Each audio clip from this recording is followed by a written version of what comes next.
essa galera que foi rejeitada, ele quer encontrar algo, ele quer encontrar um local para fazer parte. E muitas das vezes, principalmente para os homens, eles acham, cara, uma gangue do bairro, ele acha uma galera que vai receber ele da forma que ele é, com os defeitos dele.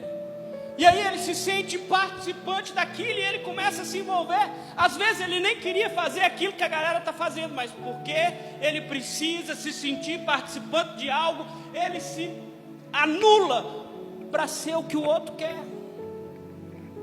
Crianças que se culpam por causa dos divórcios dos pais, pois acham que talvez em algum momento eles foram a culpa, a causa. E todos esses acontecimentos, eles causam feridas em nós. A rejeição, ela é uma porta aberta para o reino das trevas. Já a aceitação, ela é a porta aberta para o reino da luz. João capítulo 6, verso 37 diz assim: todo que o Pai me dá virá a mim, e o que vem a mim de maneira nenhuma o lançarei fora. Pastor, beleza, eu entendi já um pouco do que é rejeição, eu já entendi um pouco do que você falou. Mas o que a rejeição faz conosco? O que esse sentimento de rejeição, ele de fato, ele reproduz em nós? O sentimento de rejeição, ele tem uma capacidade de nos modelar. Ele começa a criar coisas na nossa mente como: não somos amados, não somos aceitos. Olha, eu entrei na igreja e ninguém me percebeu. Olha, o pastor passou e hoje ele não me cumprimentou. Olha, você está vindo lá no meu serviço, ninguém me dá ideia. As pessoas não estão me dando atenção, as pessoas não têm me valorizado. O rejeitado está sempre achando que alguém está fazendo algo e que ele não está nos planos daquilo que está acontecendo. A rejeição, ela tem a capacidade de anular o nosso poder de escolha. A rejeição tem a capacidade de nos impedir de escolher quem a gente quer ser. Tantas moças se rendendo ao que não deveria, só para talvez se sentir aceita. Tantos jovens se perdendo porque não encontraram na sua casa, na escola, na igreja um ambiente de aceitação, e foram encontrar esse ambiente de aceitação lá fora. E essas pessoas, elas sentem que elas não fazem parte de algo. É como se elas estivessem sempre fora do lugar. Talvez você está se identificando com isso.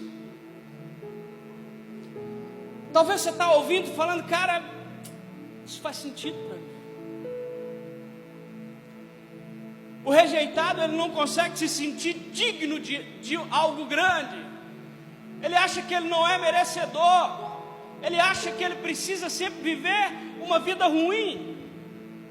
Não sentem que fazem parte da família, não sentem que fazem parte da igreja, não sentem que fazem parte de grupo. Ou então tem uma máxima: as pessoas não gostam de mim. O que eu penso determina aquilo que eu sinto. O que eu sinto determina o que eu falo. E o que falo é a semente das minhas ações. O rejeitado é como se ele estivesse cercado de pessoas, mas ele chega em casa e se sente sozinho. Pessoas que carregam raízes de rejeição criam um mecanismo de defesas. E esses mecanismos de defesa a gente chama, na área da psicanálise, a gente fala que são quando a pessoa ela entra num estado de alerta, porque ela acha que a todo tempo alguém vai fazer algo com ela. E aí ela anda com o mecanismo de defesa ativado, está armado. E nesse mecanismo de defesa ativado não vai dar certo. Não, isso não vai dar certo. Isso vai dar ruim. É uma pessoa que às vezes ela é muito negativa, ela não acredita que as coisas podem dar certo. porque ela está com o mecanismo de defesa ativado. E quem está com o mecanismo de defesa ativado, sabe o que ele às vezes faz? Ele ataca, porque o ataque também é uma defesa. Antes que alguém me ofenda, eu vou ofender antes. Antes que alguém me machuque, eu vou machucar antes.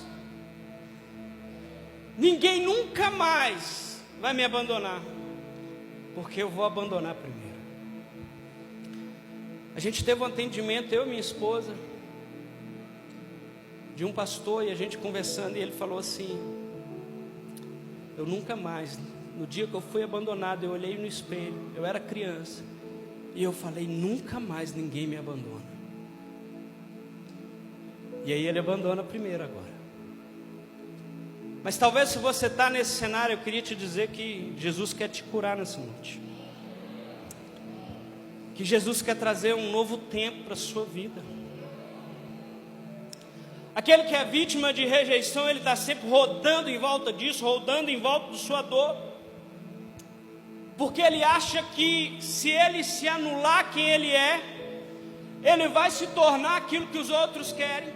E se tornando aquilo que os outros querem, ele vai ser aceito. Não, você vai ser marionete. Você não vai ser aceito.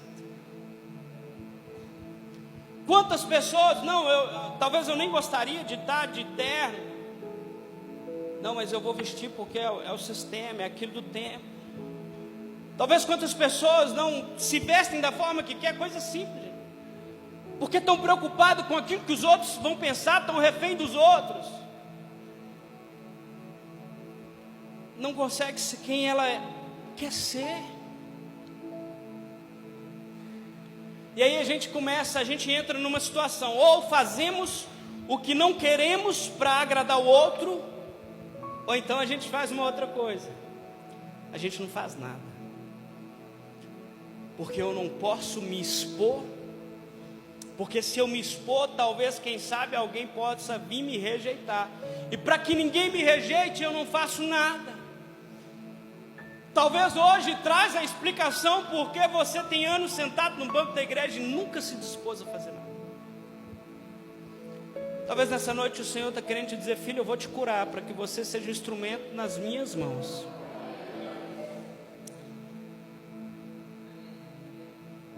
Sabe aonde os ataques acontecem no quesito a rejeição? Aqui, ó. Fortalezas da mente.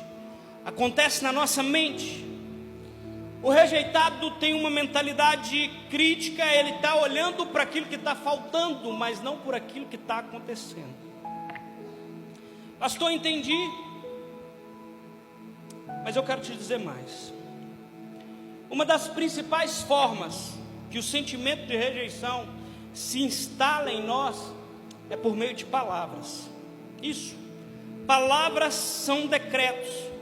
Palavras são forma de verbalizar comandos. O nosso cérebro não discerne o que é uma brincadeira do que é um comando. E palavra é algo que tem poder. A Bíblia fala: olha, se está alguém enfermo, chama os presbíteros, reúna eles, unja e ore. Verbaliza. Tudo aquilo que pedires em oração, não é em pensamento. Palavras são decretos. Crendo, recebereis. A Bíblia fala que nós somos embaixadores do céu sobre a face da terra. E tudo aquilo que nós proferimos, ela sai num tom e num peso de decreto, num peso de autoridade. E a prova disso é que o nosso cérebro não consegue transitar entre aquilo que é brincadeira e aquilo que é uma realidade. Por isso você precisa pensar muito bem nas palavras que saem da sua boca. Você precisa pensar muito bem naquilo que você está dizendo, naquilo que você está falando.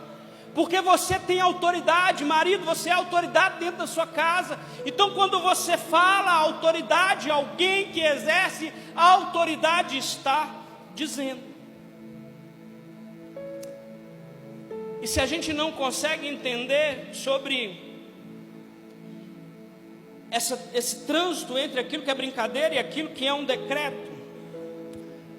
Quando nós somos crianças, a gente está numa fase de formação, a gente está num tempo onde nós ainda não somos, mas nos tornaremos algo. E você pode se tornar aquilo que as palavras foram liberadas sobre você. Você pode ser aquele que cresceu ouvindo: filho, tu és uma bênção, seja abençoado. E aí a gente começa a ver, antigamente, gente, a gente precisa rever o nosso conceito, a nossa vida. Eu fui criado ainda numa época que ainda dava bênção aos pais. Não é uma realidade hoje. Mas quando um filho chega e fala: benção, pai.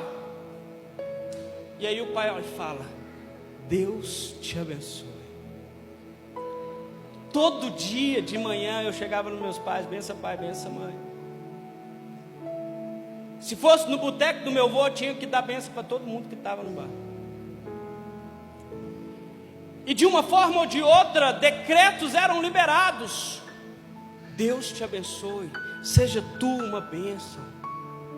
Palavras foram liberadas.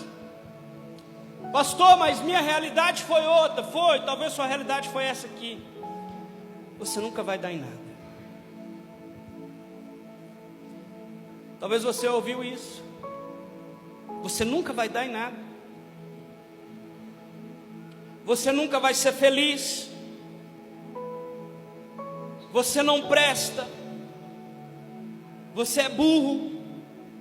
Maldita a hora que coloquei você no mundo. Você nunca vai casar.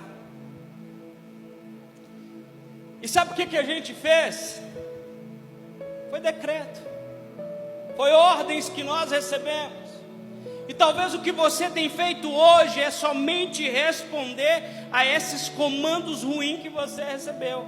Mas eu queria dizer para você que toda palavra de maldição que um dia foi dita sobre a sua vida, caia por terra em nome de Jesus. Que seja palavras de bênção. És tu uma bênção, você é abençoado. Por onde você passar, as bênçãos do Senhor te alcançarão, porque o Senhor é contigo todos os dias, até a consumação dos séculos.